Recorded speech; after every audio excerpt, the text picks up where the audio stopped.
ఒక 5 అంశాలను ప్రధానంగా తీసుకుందాం. మొట్టమొదటిది విద్య. నేను మాట ఇస్తా ఉన్నా, మీ పిల్లలు ప్రైవేట్ పాఠశాలలో చదువుతున్నా, ఎంతవరకు చదువుకున్నా కంప్లీట్ గా మీ మీద ఒక్క రూపాయి కూడా భారం పడకుండా చదివించే బాధ్యత మేము తీసుకుంటాం. మన రెండో అంశం పాంచజన్యంలో వైద్యం.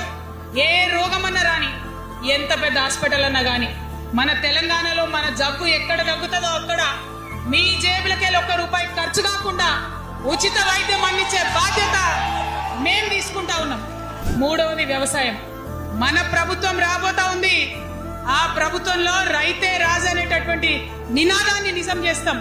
ప్రతి ఆఫీస్ లో, అది ఎంఆర్ఓ ఆఫీస్ గాని, కలెక్టర్ ఆఫీస్ గాని, ప్రతి ప్రభుత్వ ఆఫీస్ లో నేను రైతునని పోతే సపరేట్ కౌంటర్ ఉండాల్సిందే, కుర్చీ మీద కూర్చోబెట్టాల్సిందే, మీకు పని చేసి పెట్టాల్సిందేనని ఈ సందర్భంగా నేను తెలియజేస్తా ఉన్నా. ఇక నాలుగో అంశం ఉపాధి. ఎవరైతే ఉద్యోగం చేయాలనే యూత్ ఉంటారో వాళ్ళకి మొదటి సంవత్సరమే మన గవర్నమెంట్ వచ్చినాక 4 లక్షల ఉద్యోగాలు ఒకటేసారి సింగిల్ నోటిఫికేషన్ తోని ఇచ్చి తీర్థం. ఐదవ అంశం, ఆఖరి అంశం, సామాజిక న్యాయ తెలంగాణ సాధించాల్సిందే.